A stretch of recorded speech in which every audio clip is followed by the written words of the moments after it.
Hi అండి. ఇందు అందరితో నవ్వుతూ మాట్లాడుతుంది కానీ, మనసు మాత్రం సూర్య ఎప్పుడొస్తాడా అని ఎదురు చూస్తోంది. అలా సాయంత్రం అవుతుంది. హిందూ తన రూమ్‌లో అటు ఇటు తిరుగుతూ ఉంది. సూర్య ఎప్పుడొస్తాడా? ఎప్పుడు ఈ విషయం చెప్దామా అని. లోపలికొచ్చిన సూర్య హాల్‌లో ఉన్న అందరిని చూస్తూ, గాయత్రి వాళ్ళని చూసి నవ్వుతూ, "ఎలా ఉన్నారు బామ్మగారు? అత్తయ్య, మామయ్య మీరెలా ఉన్నారు?" "మేమందరం బావున్నాం సూర్య. ఇప్పటి వరకు మీకోసమే ఎదురు చూస్తున్నా." "నా కోసమా? ఏమైంది అత్తయ్య?" నవ్వుతూ "ముందు నువ్వెళ్ళి ఫ్రెష్ అయ్యిరా. సూర్య తర్వాత మాట్లాడుకుందాం." ఏదో జరిగిందనుకుంటూ సరే అని తన రూమ్‌కెళ్ళాడు. సూర్య రాగానే ఆనందంగా సూర్య దగ్గరకొచ్చింది. హిందూ వైపు చూస్తూ తన కళ్ళల్లో ఉన్న ఆనందం చూసి, "ఏమైంది హిందూ? ఏమన్నా చెప్పాలా?" "బావా ముందు నువ్వు ఫ్రెష్ అయ్యిరా. నీతో ఒక ముఖ్యమైన విషయం చెప్పాలి." "ముఖ్యమైన విషయం అంటున్నావు? అదేదో చెప్పు తర్వాత ఫ్రెష్ అవుతాను." సూర్యుని చెంప పట్టుకొని, "ముందు నువ్వు ఫ్రెష్ అయ్యిరా. అప్పుడు మాట్లాడుకుందాం." "మీరెలా అంటే అలా బంగారం" అంటూ ఫ్రెష్ అవ్వడానికెళ్ళాడు. ఫ్రెష్ అయ్యి డ్రెసప్పుకొని హిందూ వైపు చూశాడు. హిందూ బెడ్ మీద కూర్చొని తన ఎదురుగా ఉన్న పెద్ద టెడ్డీ బేర్లు, వాటి మధ్య చిన్న టెడ్డీ బేర్, ఆ మూడింటిని చూస్తూ ఉంది. బెడ్ దగ్గరకొచ్చి నుంచొని "ఏమైంది బంగారం? టెడ్డీ బేర్ 3 ఎదురుగా పెట్టుకొని చూస్తున్నావు?" నవ్వుతూ పైకి లేచి "ఏం లేదు బావ. అది ఆ 2 టెడ్డీ బేర్లు పట్టుకొని నా ముందుకు రా. అంటే ఎప్పుడు లేని చిన్న పిల్లల ఆటలు నాతో ఆటలాడుతున్నావు" అంటూ అవి తీసుకొని హిందూ ముందు నుంచున్నాడు. హిందూ బెడ్ మీద ఉన్న చిన్న టెడ్డీ బేర్ తీసుకొని సూర్య ముందు నుంచొని "బావ ఇప్పుడు నేను ఒక ఇంపార్టెంట్ విషయం చెప్తాను జాగ్రత్తగా విను." "సరే చెప్పు హిందూ." "నీ 2 చేతుల్లో ఉన్న టెడ్డీ బేర్లు ఒకటి నువ్వు, ఇంకోటి నేననుకో." "ఆ! సరే అనుకున్నాను. మరి నా చేతుల్లో ఉన్న ఈ చిన్న టెడ్డీ బేర్ ఎవరు?" "ఆ! మన మేనల్లుడు." "కాదు బావ. మరి ఇంకెవరే? నువ్వు ఎలా పోలీసయ్యావో ఇప్పటికీ నాకు అర్థం కాలేదు." అంటూ సూర్య చేతిలో టెడ్డీ బేర్లను పక్కన పెట్టి సూర్య ముందు నుంచొని "ఇప్పటి వరకు మన ప్రపంచంలో నువ్వు, నేను కదా! ఇప్పుడు మన ప్రపంచంలోకి మనకు తోడుగా, మనకి నవ్వుని, సంతోషాన్ని ఇవ్వటానికి" అంటూ సూర్య కళ్ళలోకి చూస్తూ "మనకి బేబీ వచ్చింది బావ. నువ్వు తండ్రివి కాబోతున్నావు" అంటూ తన చేతిలో ఉన్న చిన్న టెడ్డీ బేర్‌ని సూర్య చేతిలో పెట్టింది. షాక్‌తో హిందూ వైపు చూశాడు. ఆ క్షణం సూర్యకి మాటలు రావటం లేదు. ఆ టెడ్డీ బేర్‌ని పట్టుకొని ఒక్కసారిగా హిందూని గట్టిగా హగ్ చేసుకొని ఉండిపోతాడు. సూర్య ఫీలింగ్ అర్థమైన హిందూ సూర్య వెన్ను నిమురుతూ "ప్లీజ్ బావ ఏడవకు" అంటుంది. మాటలు కూడబెట్టుకొని వణికే గొంతుతో "నేను తండ్రిని కాబోతున్నాను హిందూ. కోమలి మళ్ళీ మన దగ్గరకొచ్చేసింది." హిందూ ఏడుస్తూ "అవును బావ." ఇంకాస్త గట్టిగా హిందూని హత్తుకొని "నాకీ క్షణం మాటలు రావటం లేదు హిందూ. ఏం చెప్పాలో కూడా అర్థం కావటం లేదు" అంటూ ఇద్దరూ అలా కాసేపు హత్తుకొని ఉన్నారు. ఆ క్షణం ఇద్దరి మనసులు ఎన్నో భావాల్ని, ఎన్నో ఊసుల్ని పంచుకుంటున్నాయి. హిందూ ఫేస్‌ని చేతుల్లో తీసుకొని నుదిటిన ముద్దు పెట్టుకొని "ఇంతకు మించి ఏం చేయాలో అర్థం కావడం లేదే. నా జీవితంలో ఎక్కడ లేని సంతోషాన్నిచ్చావు." సూర్య ఫేస్‌ని పట్టుకొని చెంపల మీద ఉన్న కన్నీటి చుక్కలు తుడుస్తూ "సూర్య ఈ టైంలో నీతో ఏమని చెప్పాలో అర్థం కావటం లేదు. నువ్వు రాకముందు నీతో చాలా మాట్లాడాలి అనుకున్నా. ఈ ఆనందం ఎంతగా ఉంది అంటే" అంటూ సూర్య చేతుల్ని కడుపు మీద పెట్టుకొని "మన బిడ్డ రాక కోసం చాలా ఎదురు చూస్తున్నాను" అంటుంది. ఇందు కడుపు దగ్గర ముద్దు పెట్టుకొని పైకి లేచి "పద అందరూ మన కోసం ఎదురు చూస్తున్నారు." అంజలి, బాబు హరి ఒడిలో ఆడుతూ ఉన్నాడు. అప్పుడే వచ్చిన సూర్య బాబుని తీసుకొని "అరే నాన్న! నీకు ఆడుకోటానికి నీ మరదలొస్తుంది తెలుసా?" సూర్య ఆ మాట అనగానే నవ్వుతాడు. అందరూ వాడి నవ్వును చూసి సంతోషంగా నవ్వుతున్నారు. ఈ విషయం తెలిసిన ఆకాష్, సంధ్య, హేమ ముగ్గురు లోపలికొచ్చి ఒకేసారి సంజయ్, ఆకాష్ ఇద్దరూ సూర్యుని వెనక నుంచి హత్తుకొని "కంగ్రాట్స్ మామ" అంటూ అరుస్తారు. "రే బాబు రా" అంటూ హరి చేతికిచ్చి వాళ్ళ వైపు చూశాడు. "అంతలా చూడకు" అంటూ సంజయ్, ఆకాష్ ఇద్దరూ ఒకేసారి సూర్యపై ఎగురుతారు. సూర్య ఇద్దరిని ఒకేసారి చెరువు వైపు పట్టుకొని రెండు వైపులా చేతులు వేసి ఎత్తుకుంటాడు. హేమ హిందూ దగ్గరకొచ్చి హత్తుకొని గట్టిగా హగ్ చేసుకుంది. సూర్య, ఆకాష్, సంజయ్ అల్లరి చూడగానే అందరూ నవ్వుతూ చూస్తారు. హిందూని పడుకోబెట్టి తన అటాచ్డ్ రూమ్‌కొచ్చి రోజు తన కలలో కోమలి అన్న మాటలు "నేను మళ్ళీ వచ్చేసాను సూర్య." ఆ మాట తలుచుకుంటూ కోమలి ఫోటో తాకుతూ "నువ్వు మళ్ళీ నిజంగానే నా దగ్గరకొచ్చేసావు కోమలి" అంటూ కోమలి తనతో గడిపిన క్షణం గుర్తు చేసుకున్నాడు గతం. సూర్య, కోమలి ఇద్దరు లవ్‌లో ఉండగా ఇద్దరూ ఓ బీచ్‌కెళ్తారు. రాయి మీద కూర్చున్న కోమలిని తన ఒడిలో పడుకోబెట్టి వచ్చే అలలను చూస్తూ కోమలి కురుల్ని వెనక్కి నెడుతూ తన కళ్ళలోకి చూస్తూ ఉంటాడు. "ఏమైంది సూర్య అలా చూస్తున్నావు?" "ఏమీ లేదు కోమలి. నా మనసు నిండా నీ రూపం నింపుకుంటున్నాను." నవ్వుతూ సూర్య వైపు చూస్తూ "సూర్య నిన్నొకటి అడగనా?" "చెప్పు కోమలి. నువ్వు అడిగింది నేను కాదంటానా?" సూర్య చేతులు పట్టుకొని "అది మనం తొందరలోనే పెళ్లి చేసుకుంటాం కదా! మనకి పిల్లలు కూడా పుడతారు." కోమలి కురుల్ని సరిచేస్తూ "అవును కోమలి. నాకు పిల్లలంటే చాలా ఇష్టం. నాకు నీలా అందంగా ఉండే ఆడపిల్ల అయితే చాలు. ఆడపిల్లంటే నాకు చాలా ఇష్టం. నీకు నిజంగా అంత ఇష్టమా సూర్య? చాలా అంటే చాలా ఇష్టం కోమలి. నిన్ను చూసినప్పుడే నేను ఫ్యామిలీ ఫోటో కూడా ఊహించుకున్నా. నవ్వుతూ అయితే నీకు ఆడపిల్లంటే ఇష్టం కాబట్టి ఏ పేరు పెడతావు? కోమలి చెంప మీద ముద్దు పెడుతూ, "హా! పేరు నువ్వే పెట్టు. సూర్య చేతుల్లో ఆడుకుంటూ, అయితే మనకు ఆడపిల్ల పుడితే మీరా అని పెట్టుకుందాం సరేనా?" మీరా! బావుంది కోమలి. అయితే ఇప్పుడే మనం పెళ్లి చేసుకొని మీరా కోసం ప్లాన్ చేసుకుందాం. ఏమంటావు? సూర్య మాటలకి గట్టిగా నవ్వుతూ, సూర్య కళ్ళలో చూస్తూ, ఆ చిరునవ్వుకి కారణం నీవే. నా మనసును తాకింది నీవే. నా ఊహకి ప్రతిరూపం నీవే అనగానే, సూర్య కోమలి పెదవులపై చెయ్యి వేసి, ఎలా చెప్పను? ప్రేమించే మనసుకి నాలో సగభాగం నీవేనని, నా ఊపిరి నీవే చెలియానని ఇద్దరూ ప్రేమగా మాట్లాడుతూ ఉంటారు. అలా కోమలి జ్ఞాపకాల నుంచి బయటికి వచ్చి, ఫోటో తాగుతూ, "నువ్వు అన్నట్టుగానే పుట్టబోయే బిడ్డకి మీరా అని పేరు పెడతాను కోమలి" అంటూ, అలా కాసేపు ఆ రూమ్‌లో ఉండి బయటికొచ్చి, బెడ్ మీద కూర్చొని హిందూ తలనిమురుతూ, అలా నిద్రలోకి జారుకుంటాడు. కాలం మన కోసం ఆగదు కదా! అలా డేస్ పాస్ అవుతూ అప్పుడు హిందూకి ఐదో నెల వచ్చింది. హిందూని కంటికి రెప్పలా చూసుకుంటూ, ఎనీ టైమ్ కాల్ చేస్తూ తన జాగ్రత్తలు తెలుసుకుంటూ, డ్యూటీ చేస్తూ హిందూకి ఇష్టమైనవన్నీ తెస్తూ, తనను ఒక గాజు బొమ్మలా అపురూపంగా చూసుకుంటున్నాడు సూర్య. ఒకరోజు డ్యూటీ నుంచి వచ్చిన సూర్య ఫ్రెష్ అయ్యి, హిందూ పక్కన కూర్చొని, "హిందూ టాబ్లెట్స్ తీసుకున్నావా?" "ఆ బావ చేసుకున్నా." హిందూ చేతిని పట్టుకుని, "హిందూ నీకేం తినాలనుందో చెప్పు తెస్తాను." సూర్య భుజంపై తలవాల్చి, "బావ నాకు కిళ్ళి తినాలనుంది." షాక్‌తో "ఏంటి నువ్వు చెప్పేది? కిళ్ళి తినాలనుందా? అయినా పుల్లని మామిడికాయలు, ఇంకా ఉసిరికాయలు ఇలాంటివి తింటారు. కిళ్ళి కూడా తింటారా? ఏమో తెలియదు బావ. నాకు మాత్రం ఉదయం నుంచి కిళ్ళి తినాలనుంది." "సరే పద" అంటూ హిందూని కారులో కూర్చోబెట్టి బయటికి తీసుకొచ్చాడు. కార్ డ్రైవింగ్ చేస్తూ రోడ్ వైపు చూస్తూ, చెట్టు కింద ఉన్న కిళ్ళీ షాప్ దగ్గర ఆపి, "పద తిందుగాని." కారు దిగింది. కిల్లీ షాప్ దగ్గర పక్కన కూర్చొని కిల్లీ తింది. హిందూ కిల్లీ తినటం చూసి నవ్వుతూ తన వైపే చూస్తున్నాడు. "ఇంక చాలు బావ ఇంటికెళ్దామా?" సరే అని హిందూని అలా కాసేపు బయట తిప్పి ఇంటికి తీసుకొచ్చాడు.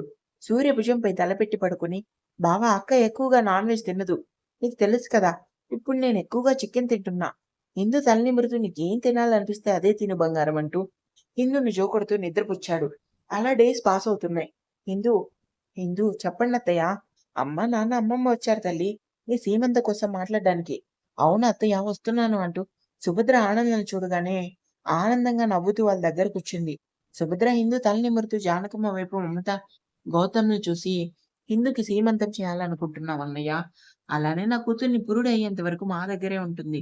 అప్పుడు ఇప్పుడు ఏడో నెల వచ్చింది. మీరు అనుమతిస్తే హిందూని ఇంటికి తీసుకెళ్తాను." జానకమ్మ నవ్వుతూ, "దాన్ని చిన్నప్పటి నుంచి పెంచి పెద్ద చేసింది మంచి చెడులేంటో నేర్పి అమ్మ, నాన్నగా ప్రాణంగా దాన్ని చూసుకున్నారు. మీ కూతుర్ని ఇంటికి తీసుకెళ్ళటానికి మమ్మల్ని అనుమతి అడగటం ఏంటి తల్లి? తను మీ బిడ్డ. మీకు నచ్చినప్పుడు తీసుకొనెళ్ళొచ్చు." "అవును సుభద్ర గారు, అత్తయ్య గారు చెప్పింది ముమ్మాటికి నిజం. హిందూని మీరు తీసుకెళ్ళండి." హిందూ ఫేస్‌లో సంతోషం వచ్చింది. అప్పుడే డ్యూటీ నుంచి వచ్చిన సూర్య అందరిని చూస్తూ పలకరించి పక్కన కూర్చున్నాడు. "అల్లుడు గారు, అమ్మాయిని ఇంటికి తీసుకెళ్తాము.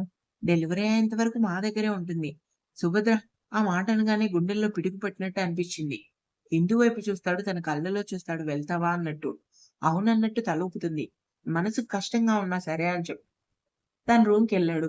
వెళ్తున్న సూర్య వైపు చూస్తూ, "అమ్మా, నాన్న నేను సూర్యతో మాట్లాడొస్తానని" చెప్పి లోపలికెళ్ళింది. బయట లాన్‌లో నుంచొని అటు ఇటు తిరుగుతూ ఉన్నాడు.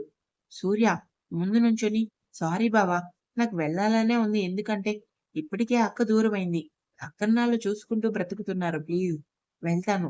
హిందూ ఫేస్ చేతుల్లో తీసుకొని, "నిన్ను పంపడం ఇష్టం లేక కాదే. నీకు దూరంగా ఉండలేను. అంతగా నాలో సొగమయ్యావంటూ" కడుపు మీద చెయ్యి వేసి, "జాగ్రత్త నాన్న. అమ్మకి దూరంగా ఉండలేను. రోజూ వస్తాను మీ దగ్గరికి సరేనా?" సూర్య అలా అనగానే లోపలున్న బేబీ తన్నుతుంది. "చూసావా లోపలున్న అక్క నీకెలా సిగ్నల్ ఇచ్చిందో?" నవ్వుతూ, "అవును హిందూ, సరే పద నేను బట్టలు సర్దుతా." బట్టలు సర్దుతూ, "టైంకి తిను. మందులు వేసుకో. అర్థమవుతుందా?" "హా బావ ఈ చీర కట్టుకో ముందు నాకు." నవ్వుతూ హిందూకి చీర కట్టి, "ఇప్పుడు ఓకే కదా! సరే జాగ్రత్త సరేనా?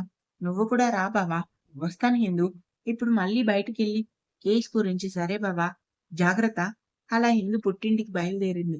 "చూసావా తల్లి, మీ నాన్న ఇంకా రాలేదు. రా మీ నాన్న పని చెప్తాను. టైం 11 అయింది. కనీసం ఫోను కూడా చేయలేదు. మీ నాన్నకి పొగరు." అలా అనగానే కడుపులో ఉన్న బేబీ గట్టిగా తంతుంది. హిందూ కడుపు మీద చెయ్యేసుకొని, "నువ్వు నిజంగా నాన్న కుచ్చివే.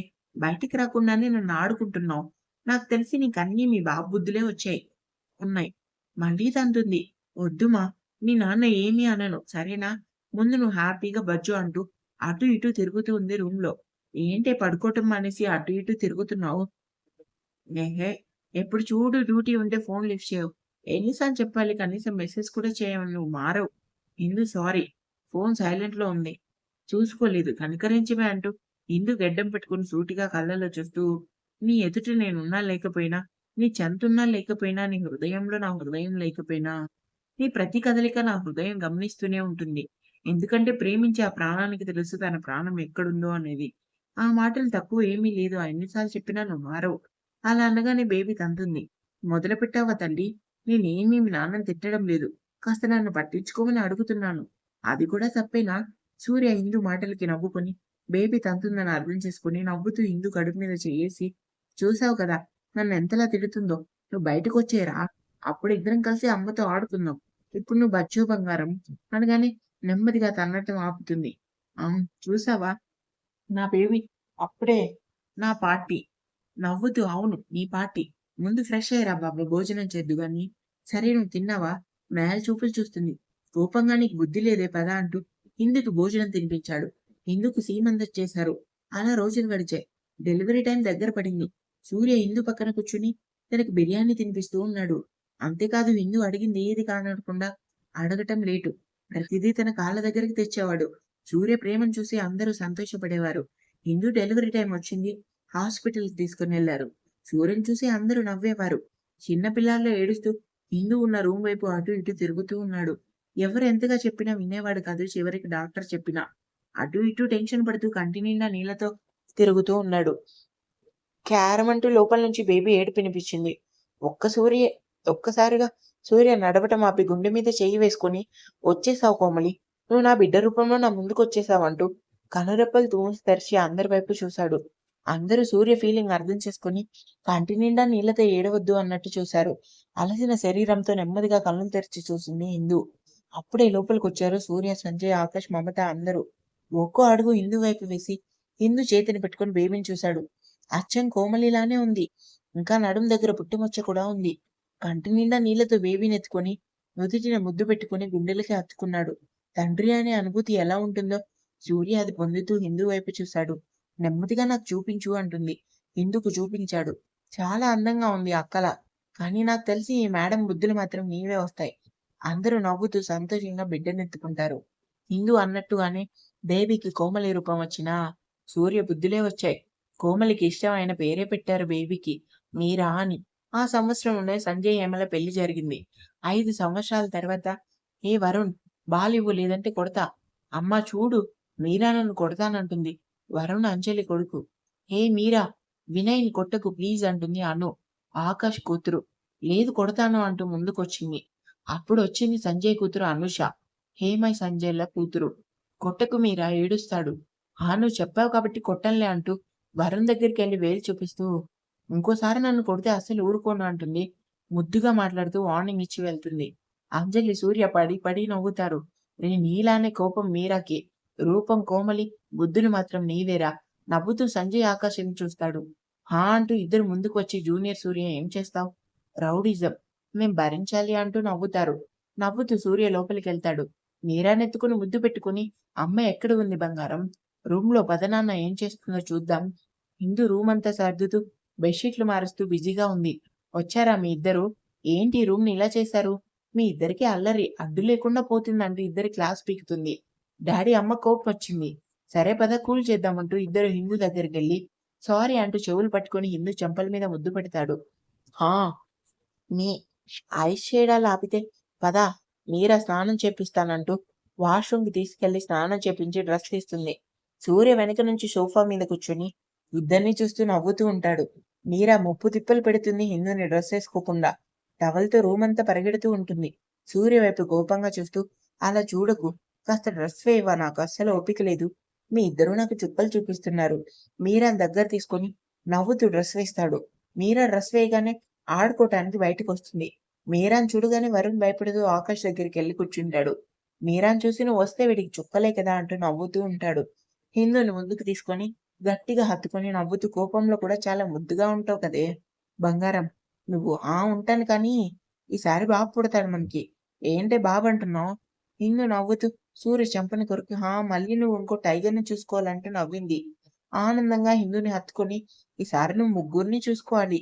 ఇంతలో లోపలికి మీరా రావటంతో దూరంగా జరిగి మీరా వైపు చూస్తారు. మీరా వచ్చి ఇద్దరిని హత్తుకొని ఇద్దరికీ ముద్దులు పెడుతూ తమ్ముడొస్తాడంటూ నవ్వుతూ సూర్య ఇందులతో ఆడుతూ ఉంటుంది. అలా సూర్య ఇందులు సంతోషంగా ఉన్నారు. ఇంకా ఇంతటితో ఈ కథ అయిపోతుంది. ఇంతగా ఆదరిస్తారని అస్సలు అనుకోలేదు. పేరు పేరున ఆదరించిన మీ అందరికీ థాంక్ యూ.